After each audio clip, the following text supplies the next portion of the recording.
Paz do Senhor, alunos da Faculdade de Betel. Essa será a nossa primeira aula de Psicologia Pastoral e também a nossa primeira aula do ano letivo de 2021.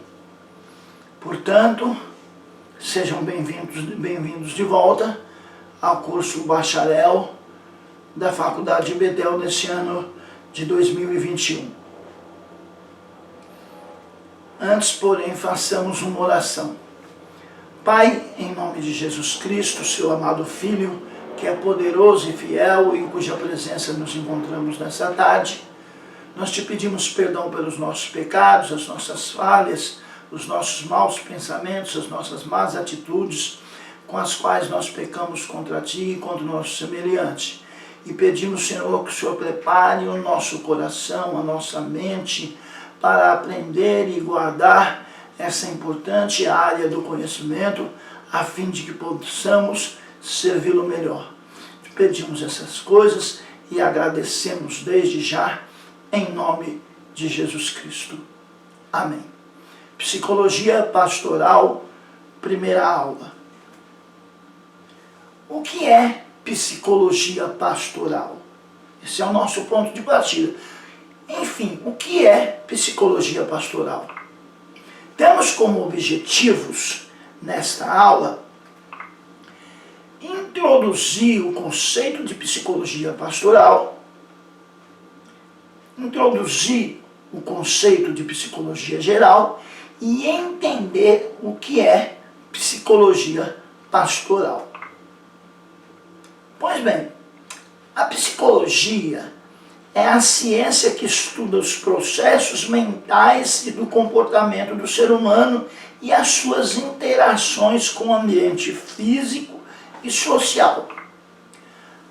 A psicologia científica tratada aqui nesta aula, ela não deve confundir-se com a psicologia do senso comum ou psicologia popular, que é o conjunto de ideias, crenças e convicções transmitidas culturalmente e que cada indivíduo possui a respeito de como as pessoas funcionam, se comportam, sentem-se e pensam. Assim como a filosofia do senso comum, assim como as pessoas dizem, eu tenho a minha filosofia de vida, há também a psicologia do senso comum, a psicologia popular, que cada pessoa acha, pensa, que sabe como as outras funcionam. A mulher dizem os adeptos da psicologia do senso comum, a mulher é mais emocional e o homem mais racional. Outros dizem vice-versa. Outros dizem que o homem é mais emocional e a mulher mais racional, sem nenhuma observação técnica, metódica. Isto é psicologia do senso comum. Alguns acreditam que sabem como lidar com crianças. Outros dizem, olha, na vida é preciso ter psicologia. Está querendo dizer, é preciso entender as pessoas. Não é desse tipo de psicologia comum que nós estamos tratando. O psicólogo, ele busca compreender o comportamento e o pensamento das pessoas que possuem algum tipo de problema ou distúrbio psicológico, ansiedade, síndrome do pensamento acelerado e tantos outros distúrbios que se apresentam e eles aumentaram com a correria do dia a dia da sociedade moderna. Para tanto, este profissional, o psicólogo, utiliza métodos e processos comparativos e analíticos.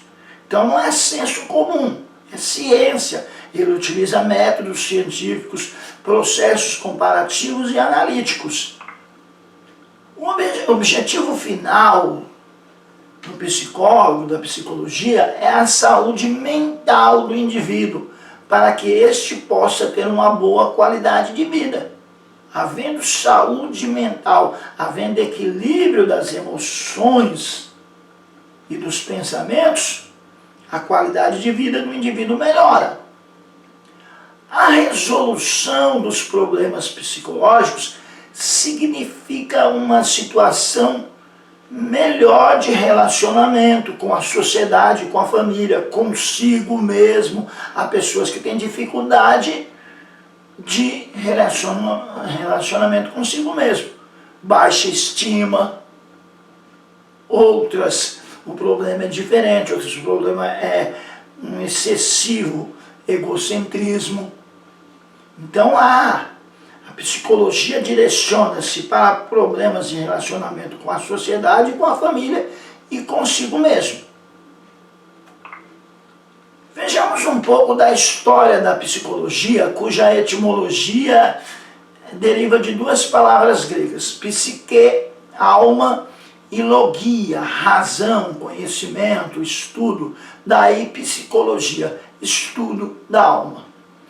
Até meados do século XIX, a psicologia ela se confunde com a filosofia.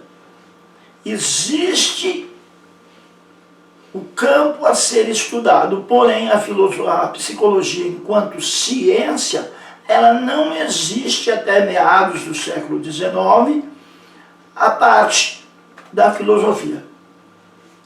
Sócrates, Platão e Aristóteles deram o pontapé inicial, começaram a instigante investigação da alma humana.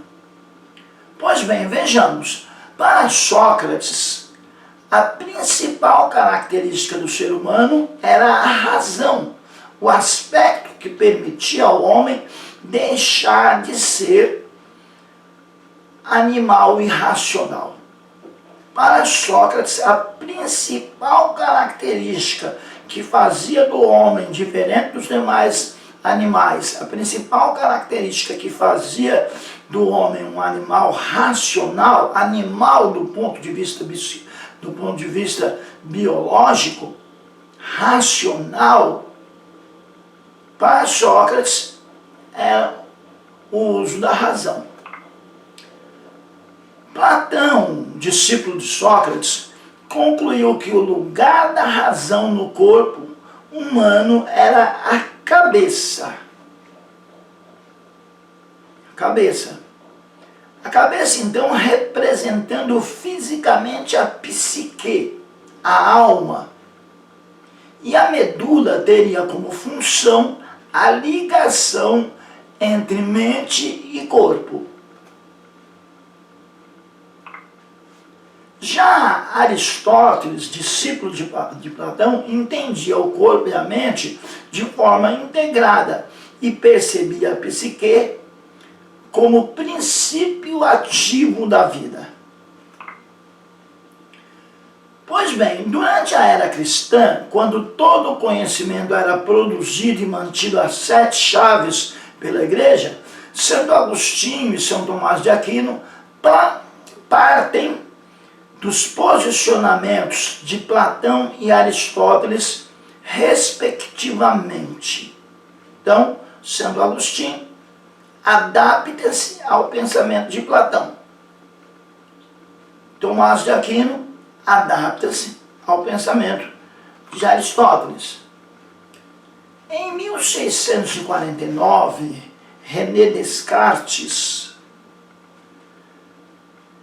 um filósofo francês, publica uma obra chamada Paixões da Alma.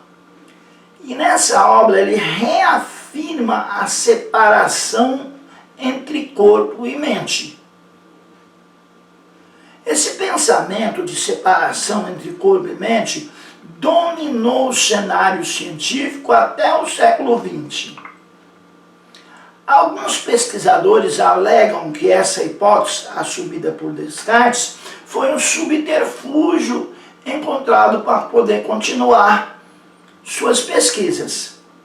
Quando ele diz crer em uma separação entre corpo e mente, na verdade ele está usando um subterfúgio para poder continuar suas pesquisas, que eram desenvolvidas a partir da dissecação de cadáveres, mas ele dizendo que a mente ela é a parte do corpo, ele conseguiu o apoio da Igreja Católica e foi protegido contra a Inquisição. Então, na verdade, seria uma espécie de uma falsidade ideológica de Descartes para poder continuar o seu trabalho, quando ele alega, ele reafirma a separação entre o corpo e a mente. Isso no pensamento de alguns pesquisadores. Não é dito isso aqui nessa aula como sendo verdade. É passada a informação como sendo a posição de alguns pesquisadores.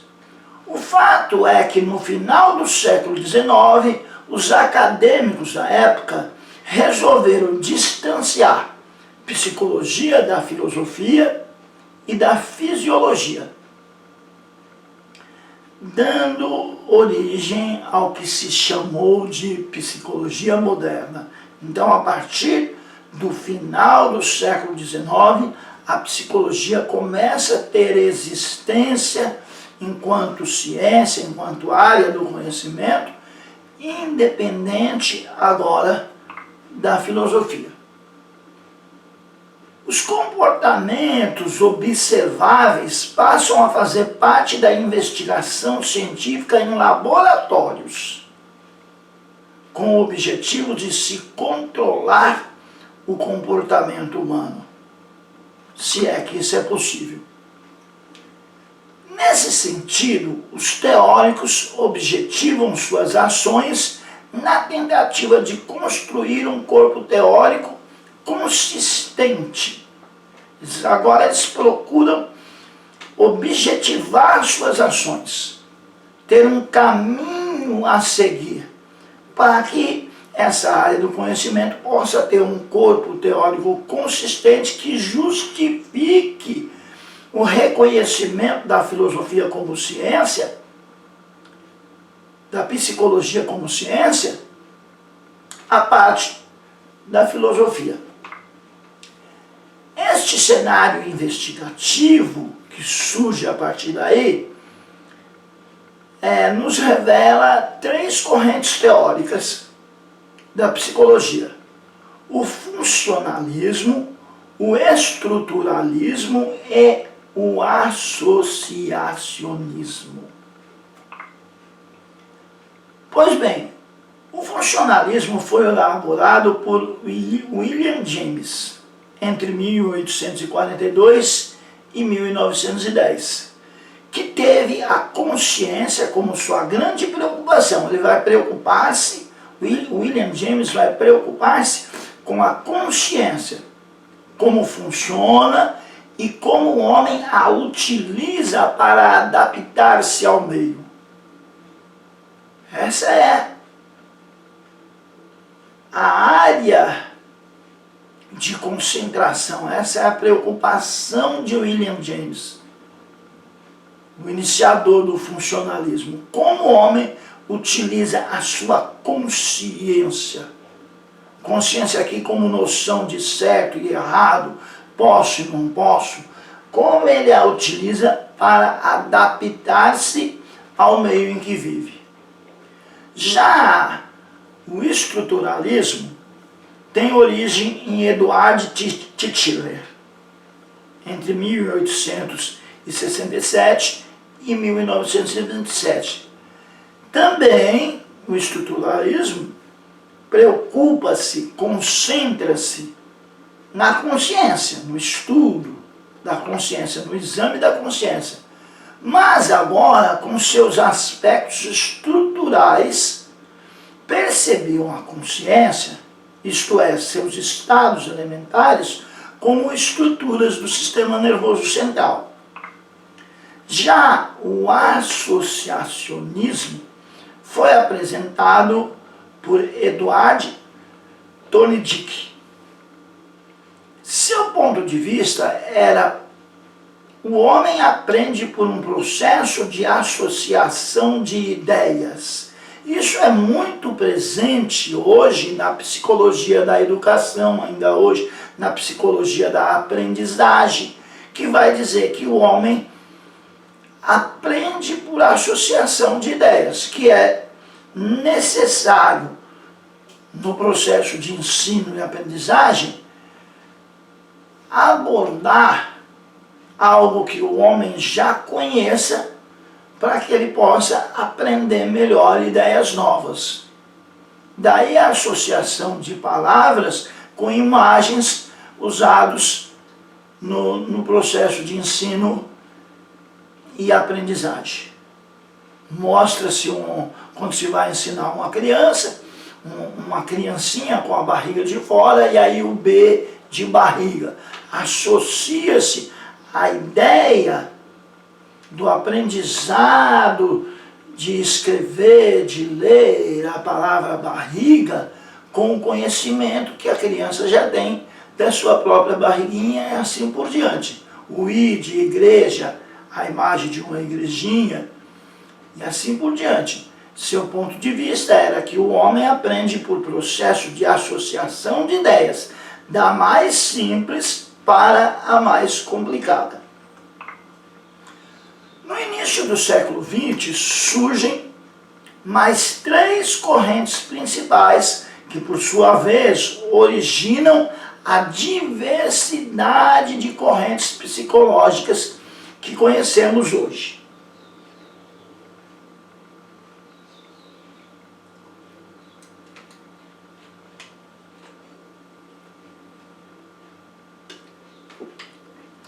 Vejamos. Behaviorismo. O behaviorismo surgiu nos Estados Unidos através de John Watson entre 1878 e 1958. Foi conhecido, essa corrente da psicologia chamada behaviorismo foi conhecida pela teoria SR, ou seja, para cada resposta comportamental existe um estímulo. Se queremos um determinado comportamento, devemos usar um determinado estímulo.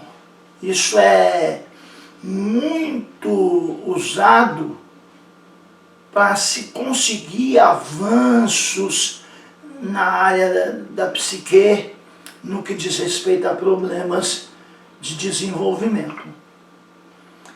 Uma outra corrente da psicologia é o gestaltismo. Surgiu na Europa, mais precisamente na Alemanha, entre 1910 e 1912. E essa corrente nega a fragmentação das ações e processos humanos, postulando a necessidade de compreender o homem como uma totalidade, resgatando as relações aí agora entre a psicologia com a filosofia.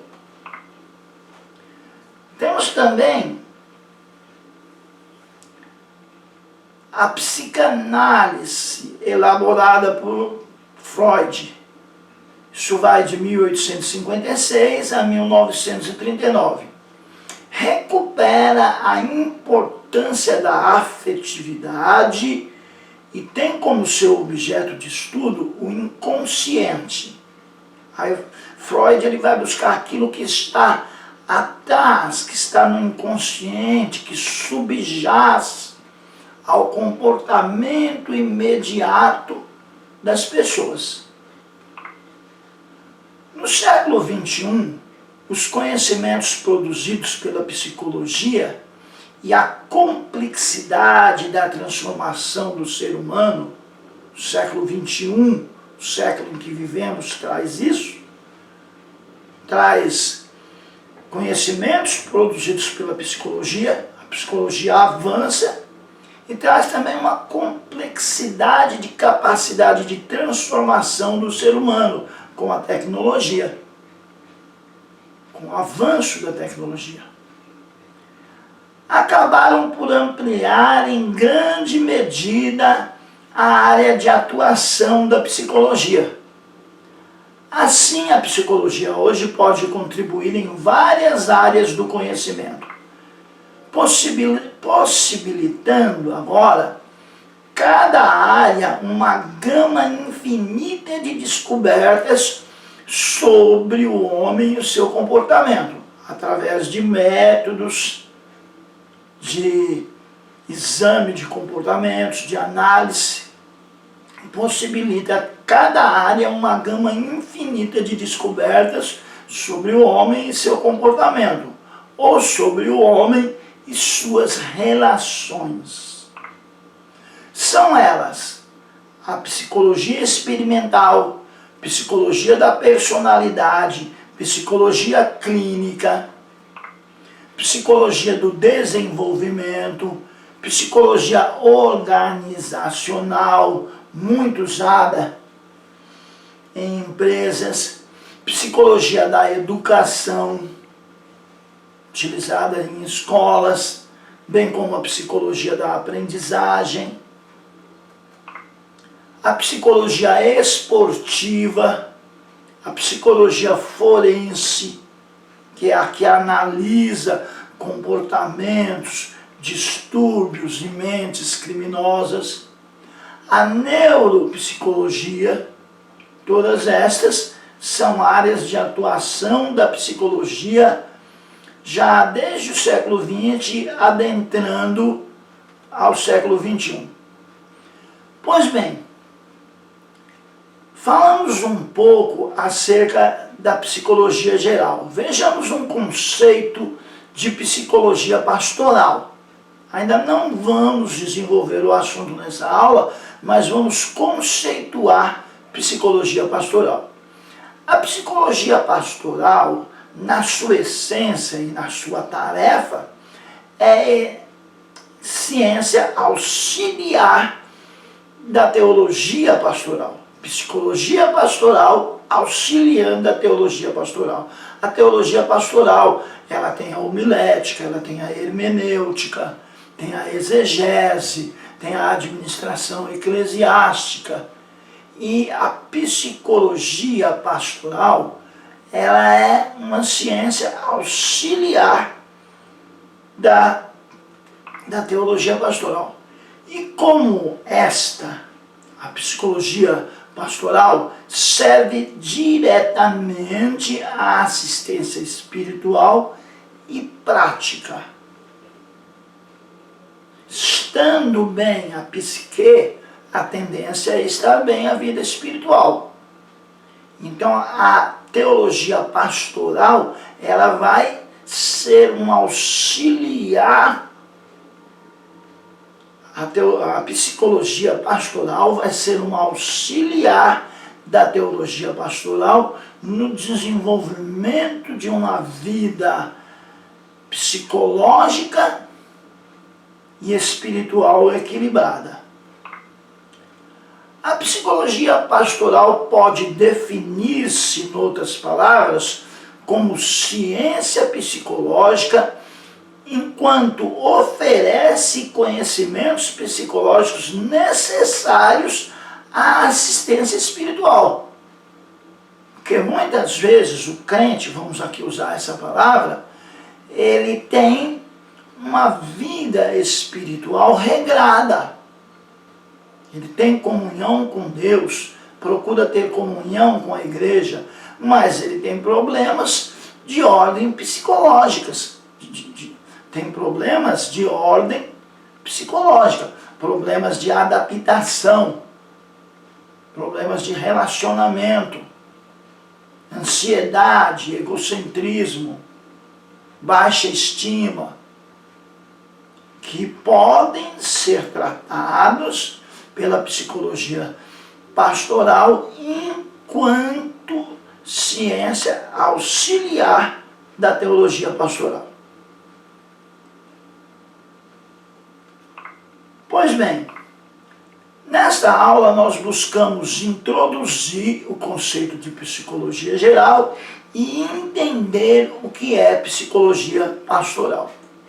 Na próxima aula nós vamos falar da relação entre o pastor e o psicólogo, se os dois podem ou não trabalhar juntos. Já vão estudando, já vão pensando nesse tema, assistam 1, 2 vezes, quantas vezes forem necessárias essa videoaula, leiam a vossa apostila e até a nossa próxima aula, se Deus assim nos permitir. Façamos uma oração para encerrarmos.